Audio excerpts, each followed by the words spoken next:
Naiklah lagi. Naik sampai ke langit. Ala-ala nak naik tu kan. Hai ya Allah Tuan Karim. Kita dah khabar dah tuan-tuan. Harga barangan lepas PRN hari tu pasti akan naik mencanak-canak. Tapi anak papa tak nak percaya. Dia kata kita tipu. Dia kata kita nak fitnah, nak adu domba.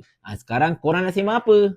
Kita intro dulu. La la la la la la la la. Assalamualaikum warahmatullahi. Semalam Persatuan Pemaju Hartanah dan Perumahan iaitu REHDA telah mengumumkan bahawa harga barangan kos untuk pembinaan seperti simen, pasir dan sebagainya akan mengalami peningkatan sehingga ataupun sekurang-kurangnya 15%. Ini kerana peningkatan harga purata bagi simen, bagi pasir dan juga barangan-barangan binaan ini dekat pasaran pada ketika ini, terutamanya ketika separuh pertama tahun 2023. Di mana kata REHDA, ianya memberikan kesan kepada 87% daripada 148 ahli gabungan pertubuhan tersebut. Dan benda ini memang kita tahulah, tak boleh nak elakkan sebenarnya. Sebab macam mana kita lihat pun memang prestasi ekonomi kita ini agak merudum. Ditambahkan pula dengan kita punya nilai ringgit yang sangat-sangat lemah pada ketika ini. Of course, ianya akan mengakibatkan kos untuk simen, pasir dan sebagainya akan meningkat. Tetapi anak-anak papa pasti akan hentam kita balik. Dia kata apa tahu nanti? Dia akan kata, bukan kau beli simen tiap-tiap hari pun. Engkau bukan buat rumah pun. Engkau bukan beli paku tiap-tiap hari pun. Jadi kenapa nak sibuk dan sebagainya? Allahu Akbar.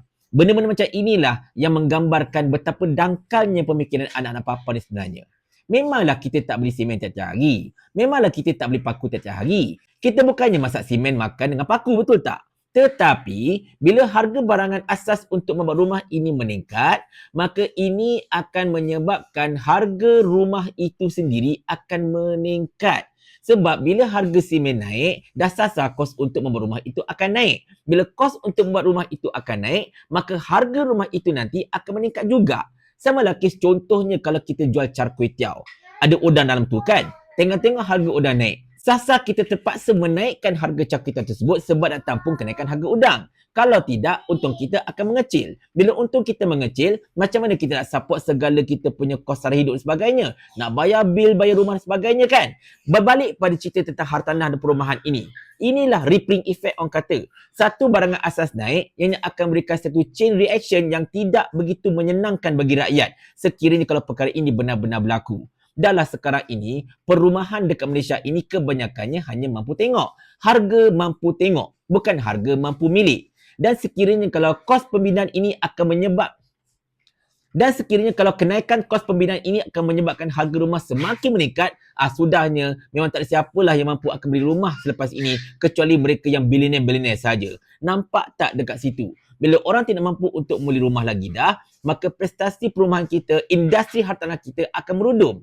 Dan bila prestasi hartanah kita merudum, ianya akan memberikan impak kepada pergerakan ekonomi dalam negara ini. Satu lagi perkara yang akan menyebabkan KDNK kita menguncuk pada suku ketiga tahun 2023 ini. Elok-elok tinggal 2.9%, takut nanti tinggal 1%. Dan ini bukan zaman pandemik. Ini bukan zaman krisis. Ini zaman biasa. Tidak ada apa-apa isu ekonomi pun dekat luar sana. Tetapi, tengok-tengok KDNK kita makin lama makin menguncup disebabkan oleh kenaikan-kenaikan yang tidak sepatutnya ini. Jadi kita harapkan jugalah kepada Kementerian Perumahan dan Kerajaan Tempatan, berhentilah duk nak fikir tentang nak bagi tanah ke apa-apa ke, contohnya kan nak cerita pasal ECRL ke whatever ke. Tolong fokuskan bagaimana anda boleh bekerjasama dengan kementerian-kementerian yang berkaitan macam Kerja Raya ke apa-apa ke untuk memastikan bahawa harga-harga rumah ini dapat dikawal dan tidak berlaku kenaikan kos bahan binaan ini secara mendadak. Kena fikir juga nasib rakyat, terutama mereka yang tengah tak ada rumah ketika ini, yang masih menyewa dan macam-macam lagi. Mereka ini perlu memberi hartanah. Dan sekiranya kalau harga rumah ini mencanak-canak naik je, sampai ke sudah, tak ada siapa pun yang mampu untuk memberi rumah untuk diri mereka sendiri dan juga keluarga mereka. Jadi kita minta sangatlah, bermula daripada sekarang, kerajaan berhenti dari berpolitiking, tengok isu-isu yang tengah berbangkit pada ketika ini. Jangan benarkan kenaikan-kenaikan ini semakin lama semakin menjerut hidup rakyat.